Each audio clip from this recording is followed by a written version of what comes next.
Ella lo llamó aburrido, así que él acabó con su carrera.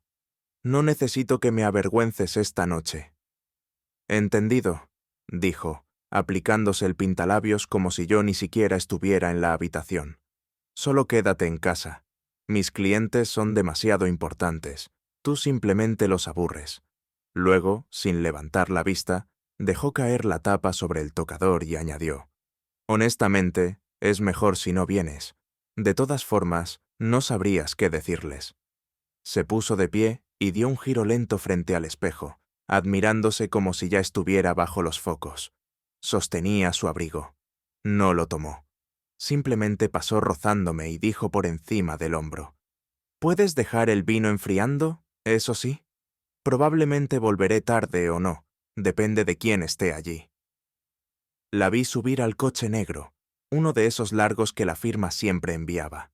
Elegante, estéril, frío, como todo aquello por lo que se había sentido atraída en los últimos 2 años. Se marchó sin siquiera un adiós con la mano. Me quedé un momento en el porche, luego entré y coloqué suavemente su abrigo intacto de nuevo en la percha. Lo abotoné y lo alicé. Después caminé por el pasillo pasando junto a las fotos que ella no había quitado, pero que no había mirado en años, y entré en nuestro dormitorio. Sobre la cama había un segundo smoking, el mío planchado, con el pañuelo de bolsillo almidonado y los zapatos relucientes. No me afeité con rabia, me afeité con cuidado. Deliberadamente anudé mi pajarita a mano, pulí mis gemelos de oro con un pequeño grabado que ella nunca notó. Debajo de las aguas tranquilas, una frase de mi padre, una advertencia sobre hombres como yo. 10 minutos después, caminaba por el mismo camino de entrada que ella, en la misma dirección, pero con un destino muy diferente en mente. No la fila del ballet, no los escalones de mármol que llevaban a la gran entrada de la gala. Aparqué detrás del área de servicio, tomé el ascensor del personal y asentí al guardia de seguridad del evento, quien me entregó un pase sin decir una palabra, sin escaneo, sin preguntas, solo reconocimiento. El interior del lugar era ruidoso, brillante y artificial, como si alguien hubiera intentado construir prestigio a base de espejos y spritzers de vino. A ella le encantaba. Vivía para estas noches. Las risas falsas, las bromas de poder, los vestidos de gala prestados que fingía que eran suyos. Me mantuve en las sombras observando. Ahora estaba acaparando la atención junto a la entrada, riendo demasiado fuerte por un chiste sin gracia de algún ejecutivo, echando el pelo hacia atrás, inclinando la cabeza, todo el espectáculo de mírame. Su vestido brillaba con cada movimiento. Estaba diseñado para eso. Había elegido el espectáculo por encima de la sustancia tantas veces que apenas recordaba quién había sido cuando usaba zapatillas de lona y me traía café a medianoche, solo para sentarse en silencio a leer a mi lado. La gente me pregunta por qué nunca me enfrenté a ella por el cambio. ¿Por qué no exigí más espacio? La verdad es que no ruego por espacio. Lo tomo en silencio, eficientemente, permanentemente. El hombre al que ella intentaba impresionar con tanto ahínco esta noche, el cliente joya de la corona de la firma, aquel para el que su equipo la había preparado durante todo el mes, ya estaba observando. No a ella, a mí desde el otro lado de la sala. Nos conocíamos desde hacía 12 años, no por negocios, no a través de ella, a través de algo que realmente importaba, algo que hacía que todos los discursos de gala del mundo sonaran a ruido de fondo. Y cuando le asentí desde el perímetro, se levantó, se hizo a un lado y señaló discretamente una silla junto a la suya. La tomé. Ella no se dio cuenta. Todavía no. Demasiado ocupada recitando puntos claves sobre fusiones internacionales y palabras de moda sobre ESG que apenas entendía. Hay una razón por la que permanecí en silencio todos estos años. Hay una razón por la que la dejé hablar en círculos, construyendo una torre sobre cimientos que nunca inspeccionó.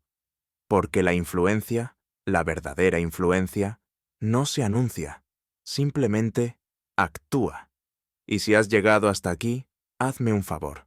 Suscríbete. Más del 90% de las personas que escuchan no lo hacen, pero le dice al equipo que este tipo de historia todavía importa, que la venganza silenciosa no es solo ficción, es un arte y se gana. No necesité que me presentara esa noche, ni siquiera lo quería. Lo que quería ya se estaba desarrollando, sutil, preciso, inevitable. Porque cuando alguien te llama aburrido, generalmente es solo una proyección. Lo que realmente quieren decir es que ves demasiado y no te harás el tonto. Sonreí para mis adentros y me recliné ligeramente en mi silla. Su voz resonaba desde el otro lado de la sala. Aún no me había visto, pero la cuenta atrás ya había comenzado. Se deslizó como una reina que regresa del exilio. El bajo de su vestido trazaba líneas limpias por el suelo. Sus caderas se balanceaban al ritmo de la atención. Su sonrisa estaba calibrada, lo suficientemente brillante como para parecer natural, lo suficientemente contenida como para señalar importancia. No apresuró sus pasos, no los escenificó, dejando que los flashes de las cámaras estallaran a su alrededor como aplausos. Uno de los socios jóvenes susurró algo sobre que ella era la cerradora de la firma, y ella rió lo suficientemente alto como para que los clientes cercanos supieran que no solo era encantadora, era esencial. Era casi impresionante lo impecablemente que se deslizaba en la actuación. Besos al aire, cumplidos perfectamente espaciados, bromas internas con el equipo de adquisiciones de Uruguay. El falso agradecimiento humilde a la esposa del CEO por ese impresionante broche que ella misma no se pondría ni muerta. Tenía razón en una cosa. Sus clientes eran importantes. Simplemente no entendía lo pequeña que se veía desde el punto de vista adecuado. La sala era un estanque profundo con iluminación cara y escondido justo más allá del resplandor de los focos, a lo largo del borde del nivel de patrocinadores. Se sentaba un hombre que no necesitaba ser visto para hacerse sentir.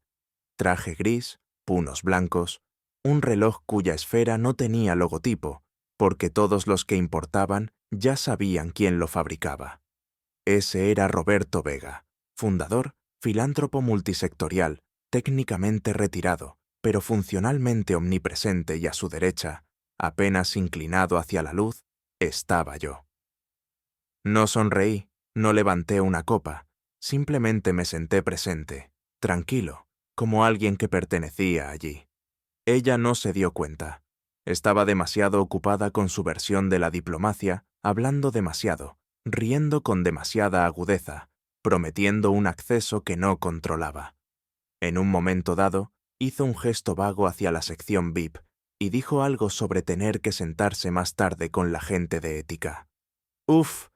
El hombre con el que hablaba miró hacia nuestra mesa. Sus ojos se detuvieron, pero no dijo nada. Lo que ella no se había molestado en averiguar era que el señor Vega no venía a estos eventos por los discursos.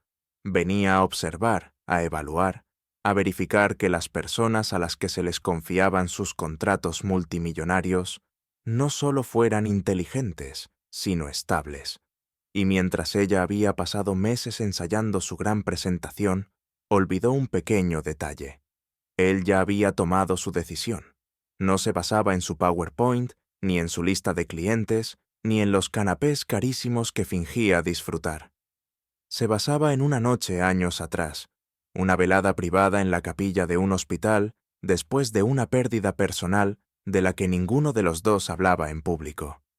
Nos sentamos en silencio durante 3 horas, sin hacer contactos, sin conspirar, simplemente siendo humanos. Esa noche construyó un puente entre nosotros, uno silencioso, invisible para gente como ella, que solo reconoce el poder cuando lleva una placa con un nombre. Así que cuando me invitó a la gala de esta noche, no fue por negocios, fue por finalidad. La observamos moverse por la sala como una lámpara de araña, buscando un techo brillante, fuera de lugar, hermosa, pero fundamentalmente mal utilizada. En un momento dado se detuvo sintiendo algo, pero no pudo identificarlo. Ese extraño escalofrío que se cuela en una habitación, no por el aire frío, sino por ser observado por alguien que ya ha decidido tu destino. Entrecerró los ojos hacia el nivel de patrocinadores. Nuestras miradas se encontraron. Su ceño se frunció por un segundo. Luego lo ignoró, giró hacia un nuevo grupo de invitados y echó la cabeza hacia atrás en una carcajada. Demasiado fuerte, demasiado pronto. Uno de los vicepresidentes a su lado se estremeció. El desequilibrio había comenzado, no con un estruendo, no con una escena, sino con una mirada, un momento, porque hay habitaciones a las que entras pensando que te pertenecen, y hay habitaciones donde tu propiedad es revocada en silencio. Las luces del salón de baile se atenuaron lo suficiente como para señalar la transición de la socialización a sentarse. Los camareros se movían como fantasmas sincronizados, rellenando copas y reemplazando las bandejas de aperitivos con menús impresos. El maestro de ceremonias se aclaró la garganta cerca del micrófono. Su señal. Lanzó un último destello de dientes a un posible cliente de Bogotá y se giró, sus ojos escaneando el plano de asientos blanco y dorado, apoyado en un caballete cerca de la entrada. Su dedo trazó nombres. Sus labios se crisparon de satisfacción. Ahí estaba. Fila central, mesa 1. Su nombre aparecía en tercer lugar, justo después de 2 vicepresidentes ejecutivos y justo antes del director de marketing del cliente que había estado cortejando durante medio año. Lo había logrado. Nunca se fijó en la segunda columna. No porque no fuera visible, sino porque no esperaba que hubiera nada digno de notar. Se suponía que yo no debía estar allí. Después de todo, yo era la persona que los aburriría. ¿Recuerdas? Se deslizó hacia la mesa 1, recibiendo sonrisas, murmurando. Gracias, gracias a su paso. El potente aroma de su perfume la seguía como un respaldo de marca. Cuando llegó a su asiento, apenas miró hacia abajo antes de colocar su bolso de mano en el plato de presentación, extender su servilleta y acercarse. Si hubiera mirado, si realmente hubiera mirado, habría visto la tarjeta frente a la suya, cartulina gruesa, en relieve, ligeramente descentrada, Enrique Báez, asesor estratégico Iniciativa de Ética Global, y debajo, en letra más pequeña, invitado personal del presidente. Yo ya estaba sentado con la postura relajada, el cuchillo perfectamente alineado con el borde del plato. El señor Vega estaba a mi derecha, su mano descansando ligeramente en el brazo de la silla, su mirada fija no en ella, sino en el tallo de su copa de vino, como si esperara el momento adecuado para hacer girar la verdad. Ella no había atado cabos. Todavía no. Pensó que yo había hecho una jugarreta mezquina, que tal vez me había colado gracias al favor de alguien, o peor aún, que había usado su nombre para conseguir un asiento. Me lanzó una sonrisa frágil a través de la mesa. Interesante. No sabía que estabas, comenzó, pero se interrumpió al leer finalmente el cartel. Esa pausa. Ese medio segundo, sus ojos se detuvieron abriéndose ligeramente. Ese fue el momento en que entendió. Esto no era una coincidencia, esto era arquitectura. Verás, años atrás, cuando Vega perdió a su hija por una infección postoperatoria prevenible, no dio conferencias de prensa, no demandó. Fundó en silencio un grupo de revisión paralelo, una iniciativa de ética clandestina para asesorar sobre patrones ocultos de mala conducta y tergiversación en las cadenas de suministro de atención médica. No por la prensa, no por los aplausos, solo por el impacto. Me había conocido a través de eso. Yo había escrito algo oscuro, enterrado en un informe técnico sobre los puntos ciegos institucionales y la patología del ego corporativo. Me llamó al día siguiente. Hablamos durante 4 horas. Con el tiempo pidió más perspectiva, más patrones, más estrategias para desinflar el globo de aire caliente del liderazgo performativo en trajes demasiado brillantes como para reflejar algo sobre sí mismos. Por eso estaba aquí, no por ella, a pesar de ella. La gala de esta noche no era solo una recaudación de fondos, era una prueba de lealtad. Vega quería ver quién se aferraba al brillo y quién entendía los cimientos, quién podía leer entre las diapositivas de PowerPoint. Y mi esposa, la mujer que había construido toda su persona en la óptica y la química con el cliente, estaba ocupada posando con las jóvenes estrellas en ascenso de la firma, como si fuera una sesión de fotos para una revista, esperando ser olvidada. Su desprecio anterior hacia mí no había pasado desapercibido. Vega lo había visto. También lo había visto el director de operaciones, cuya hija hizo prácticas conmigo el verano pasado. También lo había visto el invitado de Mendoza, a cuyo hijo autista una vez ayudé a colocar en una escuela usando una red de contactos de la que nunca hablé. Ella no se dio cuenta de que su verdadero público había cambiado mucho antes de que tocara el micrófono. Para cuando se sirvió la ensalada, la mesa a su alrededor ya no orbitaba su voz. Orbitaba el silencio del tipo que acumula gravedad cuando las personas adecuadas dejan de hablar.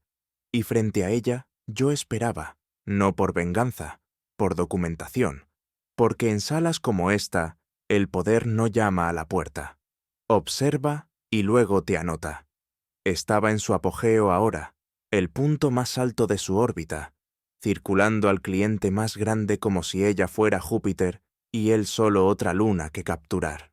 Su copa estaba llena, su risa aguda, ensayada lo justo para parecer espontánea. El cuarteto de cuerdas tocaba algo vagamente Vivaldi de fondo, pero ella hablaba por encima como si fuera el ambiente destinado a su escenario.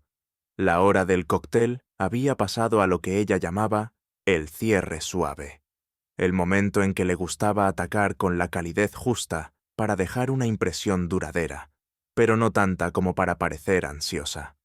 Estaba enrando su aguja ahora, relatando alguna anécdota a media sobre una fusión en Bogotá que apenas había tocado, pero que afirmaba haber navegado personalmente.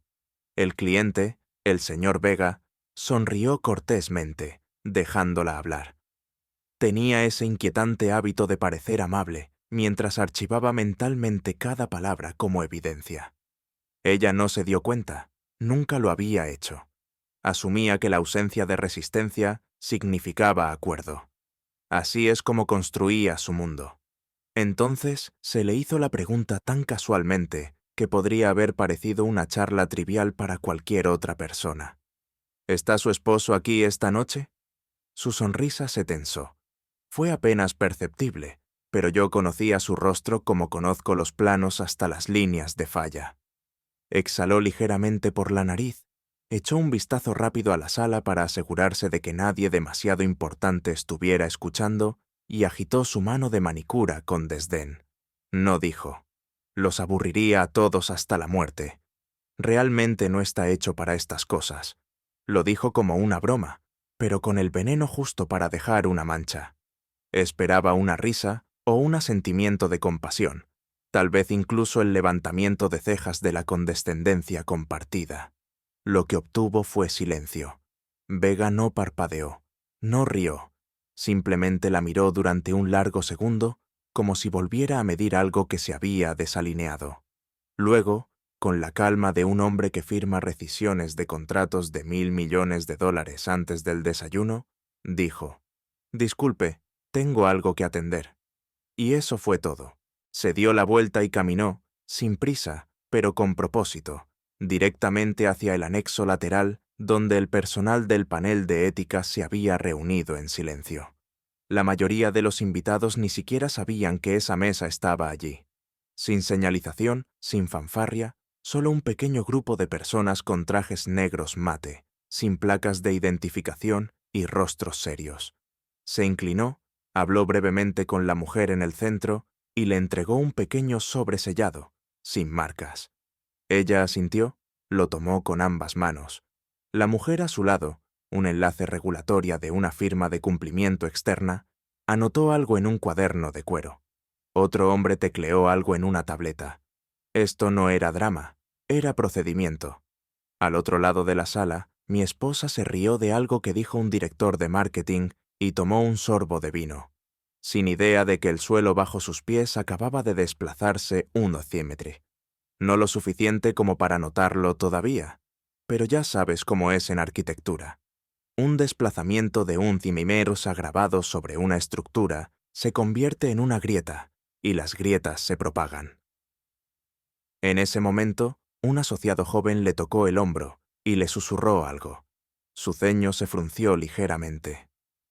«¿Qué quieres decir con que está aquí?», preguntó. El asociado miró nerviosamente hacia la mesa principal, luego de nuevo hacia ella.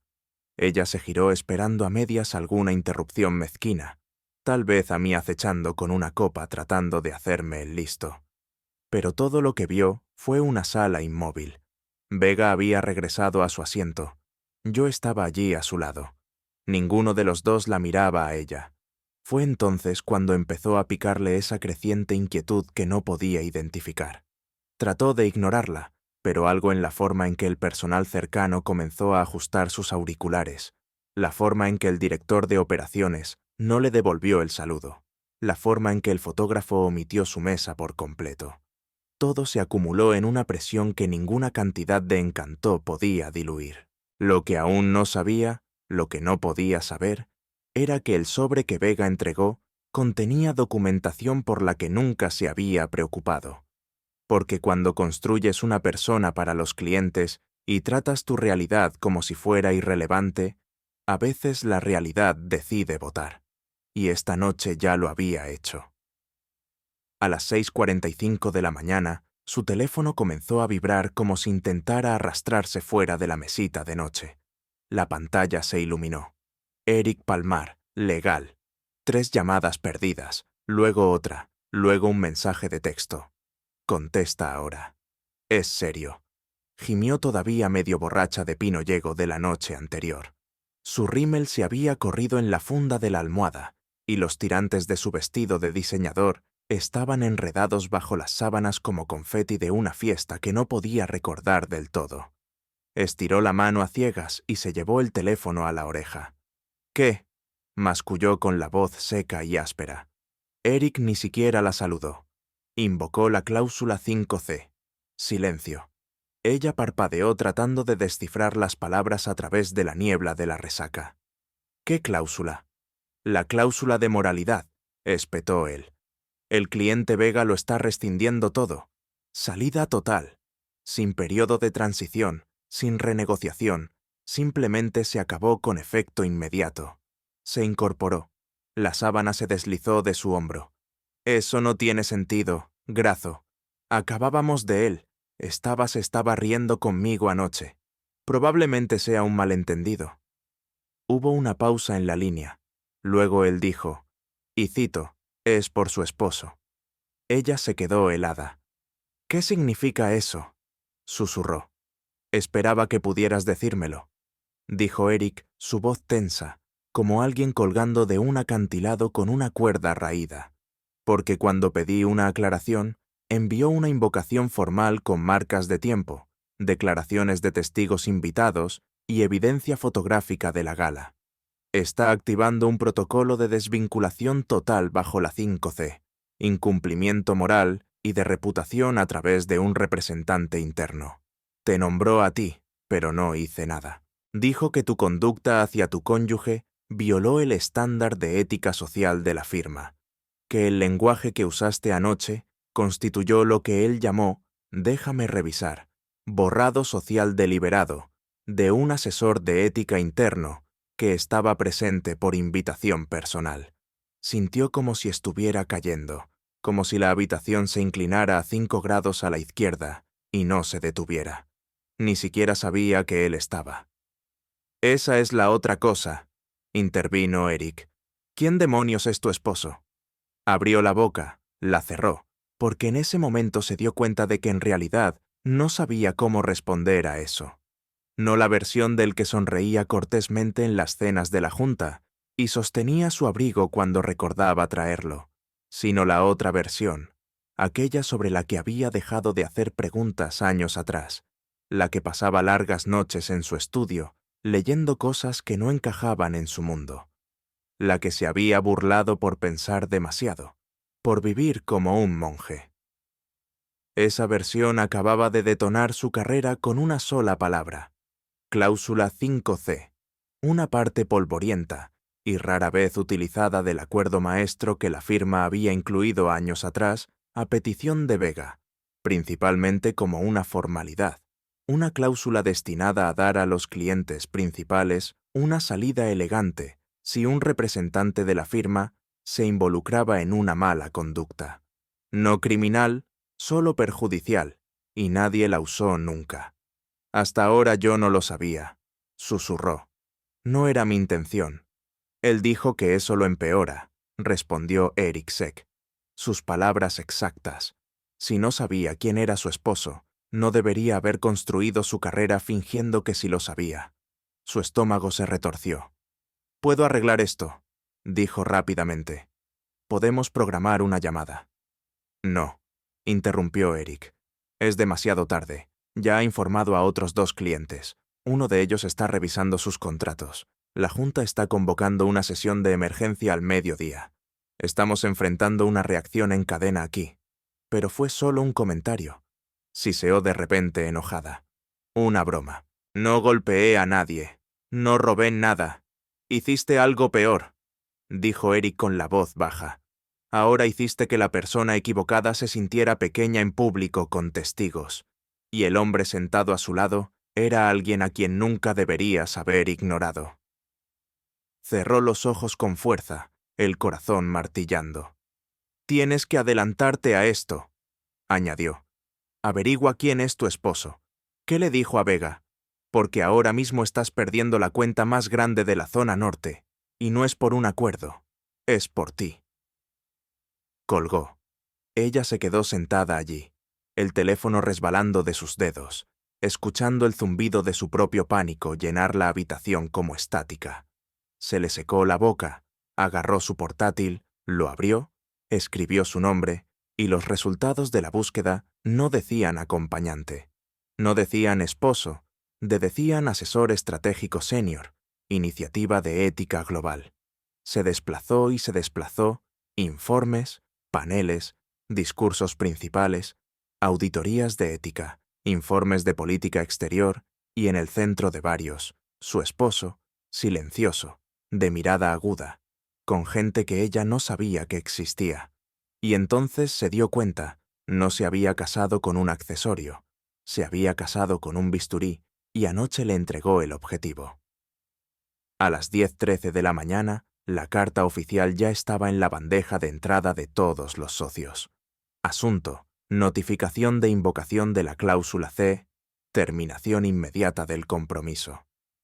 Provenía del Consejo Ejecutivo de Vega, pero el lenguaje llevaba sus huellas inconfundibles. Clínico, silencioso, devastador. Ni una sola vez usó su nombre, y sin embargo, no había confusión sobre a quién se refería la carta. Se quedó de pie en la sala de conferencias con los hombros tensos, mirando la copia impresa como si la pura incredulidad pudiera hacer que la tinta se evaporara. Eric, el abogado al que le había gritado innumerables veces por explicar demasiado, ahora leía cada línea en voz alta con el monótono frío de un hombre que intenta no interiorizar las consecuencias debido a múltiples instancias observadas de tergiversación ética de la integridad personal, desprecio por la inclusión conyugal en entornos sociales contractuales y conducta impropia de un representante designado de la firma. Parpadeó rápidamente. «Están haciendo esto personal. Eso es ilegal. No usaron tu nombre», dijo Eric. Secaron ejemplos, citas, documentación con fecha y hora, y levantó la última página volteándola hacia ella. Una imagen fija, ahí estaba, una imagen de alta resolución. El momento exacto en que había agitado la mano a mitad de frase, con desprecio, los aburriría a todos hasta la muerte.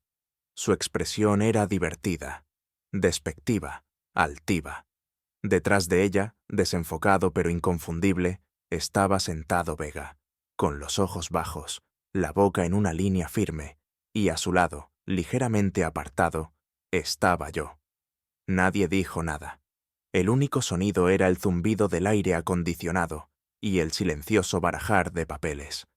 La marca de tiempo coincide con la hora punta de networking de la gala, dijo Eric en voz baja.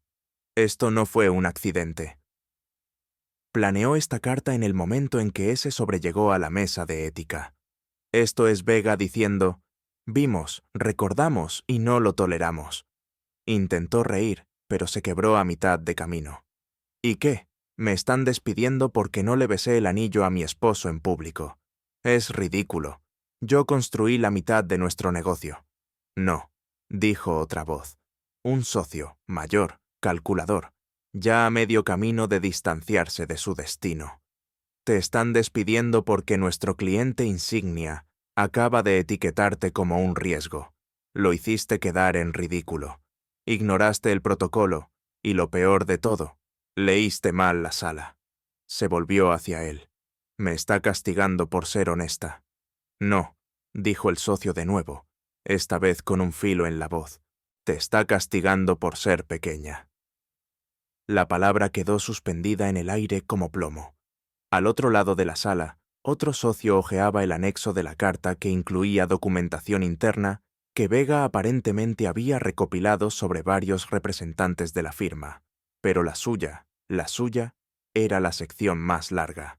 5 puntos clave, 3 declaraciones, 2 referencias a incidentes pasados, donde había excluido la presencia conyugal durante eventos con clientes, a pesar de las estipulaciones contractuales de inclusión en asuntos de reputación y óptica. En resumen, esto no fue algo aislado.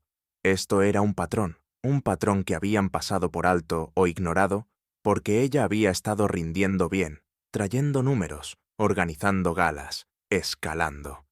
Pero a los clientes no les importa los ingresos si están asociados a un riesgo, y acababa de hacer oficial ese riesgo. Peor aún, lo había hecho sin levantar la voz, sin presentar una queja. Solo una carta entregada en silencio, como un rey revocando un título. Su mano temblaba ahora visiblemente. Entonces, ¿qué pasa ahora?, preguntó. Nadie respondió. No inmediatamente. Luego Eric, después de una pausa, simplemente dijo: «Eso ya no depende de nosotros. La retirada de Vega desencadena una revisión de todas las cuentas vinculadas a su cartera. 3 clientes más ya han solicitado reuniones. Puede que acabes de envenenar la mitad del árbol». Volvió a mirar la imagen fija, su saludo perfecto capturado en el aire. Mi cabeza vuelta.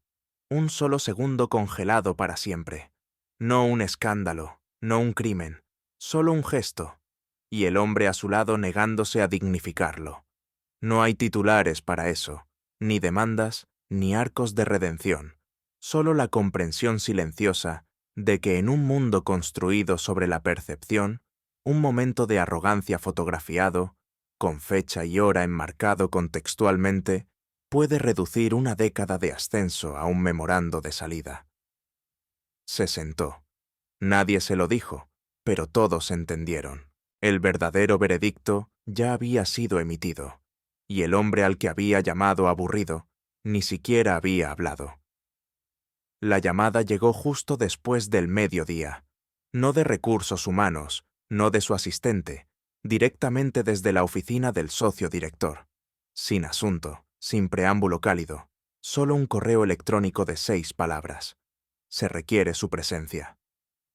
Sala de conferencias. 4. Llegó 15 minutos antes, con una carpeta agarrada tan fuerte en su mano que el borde dejó una marca roja en su palma. Su cabello estaba perfecto. Sus tacones eran afilados. Su pintalabios era del mismo tono que usaba para las cenas de inversores. Carmesí con un acabado mate. Control en un tubo. Pero en el momento en que entró en la habitación, todo eso se sintió ornamental, como llevar un ramo de flores a un pelotón de fusilamiento. 7 sillas estaban ocupadas, 2 más estaban vacías, sus ocupantes paseando justo fuera de la pared de cristal, susurrando en tonos cortantes. La única persona que la miró directamente fue el socio principal, Oscar, quien una vez la había llamado, una tormenta en ascenso con un vestido de diseñador. Hoy no sonrió, señaló el asiento frente a él. Sin saludos, sin formalidades, solo el suave susurro de páginas deslizándose hacia adelante. «Explícanos qué pasó», dijo. Su voz no era cruel, ni siquiera era fría, era aburrida. Se aclaró la garganta. Intentó sentarse erguida. Estaba conversando en la gala. El ambiente era ligero, cordial.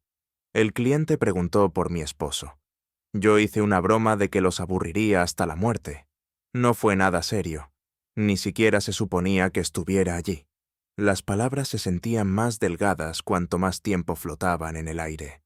Una socia joven, Estefanía, más joven, más aguda de lo que solía ser, inclinó la cabeza y dijo: «¿Te das cuenta de que tu esposo estaba allí por una invitación personal del propio Vega, verdad? Que estaba sentado en la mesa de patrocinadores, que su título actualmente archivado es asesor estratégico para la iniciativa de ética global. ¿Cierto?» «Yo me enteré de eso después», dijo, «pero seguía siendo solo una broma». No pensé. «Ese es el problema», dijo Oscar golpeando un bolígrafo contra el sobre frente a él. «No pensaste, y nos costó la cuenta de atención médica más grande de la zona norte». Su estómago se hundió. Otro socio se inclinó. Fabián, silencioso, afilado como una navaja, sin paciencia para el control de daños. «Nos están investigando», dijo lentamente por un patrón de insensibilidad cultural. Vega presentó documentación, fotografías, transcripciones, relatos de testigos. Tus comentarios de la gala ahora son parte de una prueba. «Eso es absurdo», espetó levantándose a medias. Fue una frase en un entorno privado. «No», intervino Estefanía. «Fue un evento público pagado con fondos de la firma, regido por un acuerdo de compromiso de asociación que describe explícitamente las expectativas de conducta cuando los representantes del cliente y su familia están presentes. Esto no fue extraoficial, fue grabado. No fue mi intención. La intención no es una protección», dijo Oscar casi con amabilidad, «especialmente cuando has establecido un patrón». Se sentó de golpe. El aire se le escapó de los pulmones. «¿Qué patrón?» Se abrió otro sobre. Este más delgado, pero preciso. 3 quejas documentadas en los últimos 2 años. Todas suaves, todas manejadas internamente. Una de un asociado joven al que había corregido públicamente en un evento con clientes. Otra de un proveedor al que se había referido como de bajo presupuesto. Y la tercera de una socia de atención médica. Una mujer embarazada a la que le había dicho que dejara que los hombres tomaran las decisiones difíciles durante una negociación acalorada. Ninguna de ellas había prosperado, pero ahora eran contexto. «Hay sangre en el agua», dijo Fabián, «y la salida de Vega les da a nuestros competidores todas las excusas para ir a escarbar.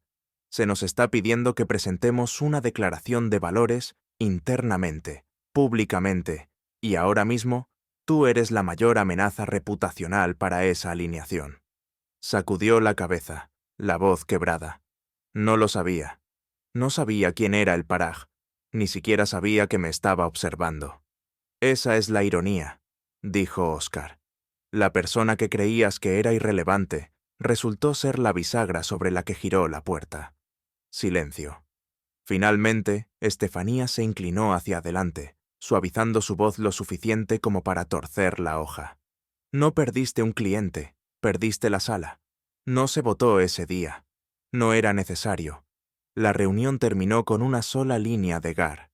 Revisaremos el estado de tu participación accionaria a la luz de estos eventos. Espera una notificación formal dentro de la semana». Se levantó, asintió, salió de la habitación sin hablar y justo antes de que la puerta se cerrara detrás de ella, escuchó a Fabián murmurar algo que nunca debió oír. Pensó que se había casado con un relleno. Resultó que se casó con un francotirador. La puerta principal se cerró detrás de ella con el peso de algo final. No había luces encendidas, ni música suave sonando desde el altavoz de la cocina, ni el tintineo de un vaso, ni pasos en el pasillo, ni olor a café nocturno. Solo silencio, vacío, expectante. Se quedó en la entrada unos segundos, como si dejara que su propia casa evaluara si todavía pertenecía o no a ella. Sus tacones resonaron en las baldosas mientras avanzaba, dejando caer su bolso en el mismo banco donde él solía sentarse, a desatarse las botas, después de largos paseos por la tarde. Paseos a los que ella dejó de unirse, porque mis pasos son más rápidos que los tuyos. La puerta del dormitorio estaba ligeramente entreabierta, no dramáticamente, solo lo suficiente para sugerir que alguien había pasado por ella con consideración. No con ira, no con prisa. La empujó para abrirla. Su lado parecía intacto. El tocador, las almohadas, su bandeja de joyas, la chaqueta que se quitó la noche anterior todavía sobre el respaldo de la silla de lectura, pero la otra mitad despejada. Su bandeja para relojes se había ido. El pequeño cuenco donde guardaba monedas sueltas y gemelos, vacío. No había cepillo de dientes en el baño. No había bolsa de viaje en el armario. Su cajón, ese del que siempre bromeaba que estaba demasiado organizado para ser normal, estaba abierto, hueco, como si nunca se hubiera usado. Pero fue el armario lo que más le impactó. Sus trajes desaparecidos, no desordenadamente, no arrancados en alguna tormenta emocional, simplemente desaparecidos como si nunca hubiera existido en ese espacio para empezar. Las perchas habían sido dejadas espaciadas uniformemente, como marcadores de posición en una exhibición de museo titulada Ausencia. Se tambaleó ligeramente al girarse, sus ojos buscando algo, cualquier cosa a la que aferrarse. Fue entonces cuando vio que faltaba la foto de la boda, la del marco de plata que había estado en la cómoda durante 19 años, aquella para la que posaron bajo ese ridículo roble en el que él insistió porque las raíces importan. Ella odiaba ese árbol. Dijo que parecía pertenecer a un cementerio. Ahora el marco se había ido sin marca de polvo, sin foto dejada atrás, solo una pequeña nota doblada por la mitad. La miró fijamente durante un largo momento, con las manos temblando antes de recogerla. El papel era grueso, pesado, como el que él usaba para escribir a senadores o presentar declaraciones de posición revisadas por pares. Su caligrafía era inconfundible, nítida, exacta, como un plano convertido en tinta. Decía: «Tuviste todas las oportunidades para presentarme. En lugar de eso, me borraste. Ahora es tu nombre el que están eliminando». No había firma, solo la llave de la casa colocada a su lado como un punto final. Se hundió en el borde de la cama, el papel todavía en su mano, la boca seca. Su mente intentó justificar, reescribir, enmarcar el momento, pero no había nada que manipular, nada que presentar. Pensó en la gala, en la forma en que lo había descartado como si fuera un ticket de guardarropa. Pensó en la mirada del cliente, las palabras de los socios, la carta legal, la foto con marca de tiempo. Luego pensó en el hombre sobre el que había dejado de hacer preguntas, aquel que decía a sus amigos que solía ser agudo, pero ahora principalmente lee revistas de ética. Aquel al que dejaba fuera de las invitaciones, porque simplemente se sentaría allí en silencio, y se dio cuenta de que no solo se había ido, se había retirado estratégicamente, intencionadamente, de la misma manera que se quita una viga de los cimientos sin que el edificio se derrumbe de una vez, solo lo suficiente para ver cómo la estructura comienza a inclinarse hasta que la gravedad se encarga del resto. La ironía no se le escapó. Había pasado una década curando la percepción y en menos de una semana, toda su narrativa había sido reescrita por el mismo hombre que había cortado del encuadre. No con venganza, sino con precisión. Esa noche no durmió, no porque estuviera triste, porque era irrelevante. Y para alguien que construyó un mundo basado en ser la pieza central, eso es peor que la pérdida. Es el borrado. Comenzó con un correo electrónico. Asunto: retraso en la planificación del primer trimestre. Lo revisaremos en marzo. El tono era educado, no comprometedor. Un cliente que había incorporado personalmente hacía 3 años. Alguien que solía llamarla una fuerza. Ahora no podía encontrar tiempo para una llamada de planificación de 30 minutos. Sin resentimientos, solo reprogramación. Luego vino un segundo, Un cliente diferente. Misma frase. Estamos revisando la capacidad interna antes de comprometernos con las estrategias del primer trimestre. En cuestión de días eran 5 cuentas importantes, plegando silenciosamente su presencia en pausas indefinidas, sin acusaciones, sin quejas, solo desapariciones educadas. Trató de no entrar en pánico. Se dijo a sí misma que era solo la lentitud de las vacaciones, los presupuestos, las tendencias macroeconómicas, cualquier cosa menos lo que sabía en lo más profundo de su ser, porque en el momento en que dejara de inventar excusas, tendría que admitir la verdad. La estaban aislando, y no solo los clientes. Internamente la temperatura bajó con precisión quirúrgica. Los asociados jóvenes que solían orbitarla en las reuniones ahora se sentaban a 2 asientos de distancia, garabateando notas sin contacto visual. Marketing eliminó su foto del carrusel de rostros de liderazgo de la firma en silencio, sin un memorando. Una de sus apariciones programadas en un panel fue pospuesta indefinidamente debido a la logística. Luego vino la verdadera herida, un memorando de operaciones internas filtrado por uno de los vicepresidentes.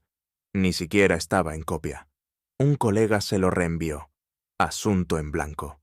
Solo las palabras pegadas en el cuerpo. Dados los recientes eventos reputacionales en torno a las interacciones con clientes, recomiendo que censurado se abstenga de participar en actividades directas con clientes durante los próximos 2 trimestres para mitigar la percepción de riesgo. Sin nombre, pero la frase era inconfundible. Eventos reputacionales. Como si su carrera hubiera sido degradada de influencia a incidente, se lo reenvió a Eric. Sin respuesta. A la mañana siguiente entró en la cocina de la firma, y 2 analistas detuvieron su conversación a mitad de camino. Uno de ellos pareció entrar en pánico, como si lo hubieran pillado escuchando a escondidas a la realeza. El otro simplemente asintió y se fue. Se sirvió café con manos que no dejaban de temblar. En su escritorio abrió su calendario. Solía parecer un mosaico, bloques codificados por colores apilados, borde con borde. Ahora parecía una muerte lenta. 2 llamadas, una revisión de estado, un almuerzo con Ratchet que no había sido confirmado. Revisó Slack. Un hilo interno titulado «Descalabro de la gala» había sido cerrado por cumplimiento, pero no antes de que una captura de pantalla llegara a su bandeja de entrada de un antiguo protegido que todavía sentía la suficiente lástima por ella como para arriesgarse a enviárselo. Era un meme. Su cara recortada a media risa con la leyenda, demasiado importante para el aburrimiento. Debajo, alguien había añadido, tan importante que aburrió al mejor cliente de la firma hasta la rescisión. Otro comentario simplemente decía, «Jaja, ¿podemos hacer de esto la nueva portada de la formación de cumplimiento?» Cerró su portátil, miró por la ventana durante 10 minutos, observando cómo el viento empujaba las hojas por el aparcamiento. No la estaban despidiendo. Eso habría sido una misericordia. Esto no era el exilio, era la evaporación. Sin anuncios, sin conclusiones, solo un tirón constante de la atención lejos de ella, hasta que ya no fuera un riesgo, solo un recuerdo. El edificio por el que una vez flotaba como una monarca, ahora la consideraba como una amenaza de seguridad en libertad condicional, demasiado visible para ser ignorada, demasiado radiactiva para ser aceptada. Y aún así, nadie dijo su nombre, ni en voz alta, ni en las reuniones, ni siquiera en el resumen trimestral de toda la firma donde destacaron las transiciones de clientes y los esfuerzos de realineación ética. Había sido reemplazada por eufemismos. Abrió su correo electrónico de nuevo. Miró fijamente la primera línea. Retraso en la planificación del primer trimestre. Lo revisaremos en marzo. Lo leyó 4 veces, luego lo borró.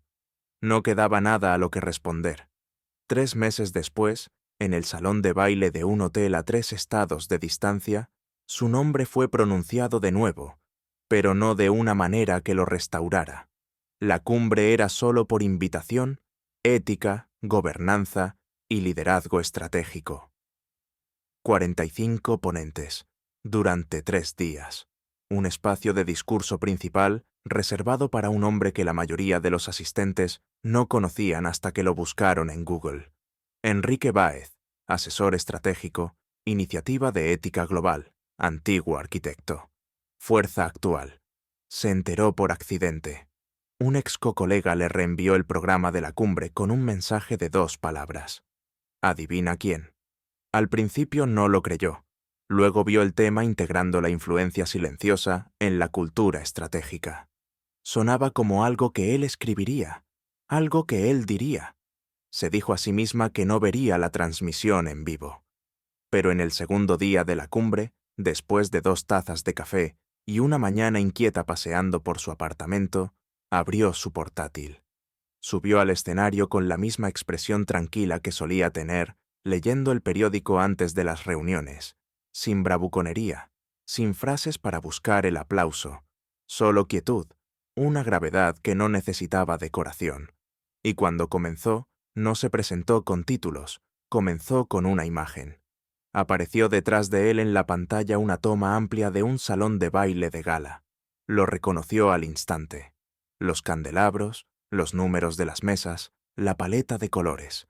Se le cortó la respiración antes incluso de verse a sí misma. Allí estaba congelada a media risa, la cabeza echada hacia atrás, la boca abierta, la mano derecha levantada en esa ola descuidada que había usado para descartarlo. A su izquierda, el cliente Roberto Vega miraba al frente. Su postura rígida, su expresión ilegible. Y en primer plano, en el borde mismo del encuadre, apenas perceptible a menos que lo estuvieras buscando. Una tarjeta de mesa, asesor estratégico, Iniciativa de Ética Global. Su asiento, su título, la prueba de que siempre había estado invitado. Debajo de la imagen, un pie de foto apareció lentamente. Una línea sin atribuir. El carácter nunca es ruidoso, pero se nota. No hubo mención de su nombre, ni evisceración pública, ni exposición. Solo la historia despojada hasta sus principios.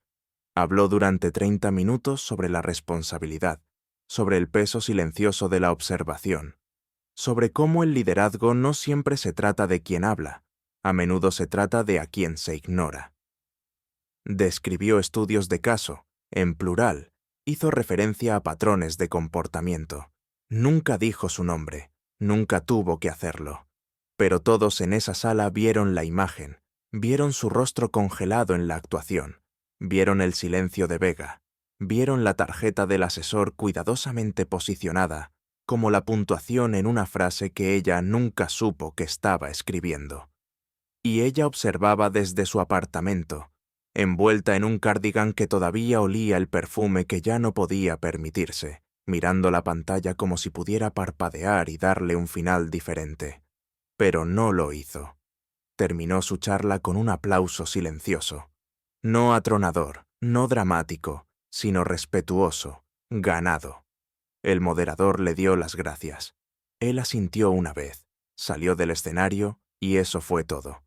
Cerró el portátil, se quedó quieta durante mucho tiempo. Afuera, el mundo seguía adelante. Un camión de reparto estaba al ralentí. El perro de alguien ladró. Un tren retumbó a 2 manzanas de distancia. Dentro. Ella se sentó en el silencio de una vida que ya no reconocía. Había construido toda su marca en ser más importante de la sala. Y ahora su legado era una captura de pantalla, una advertencia, el pie de foto en una diapositiva que nunca llegó a aprobar. Una vez le dijo que aburría a la gente, pero él la había sobrevivido sin decir una palabra. Y esa fue la parte que nunca vio venir.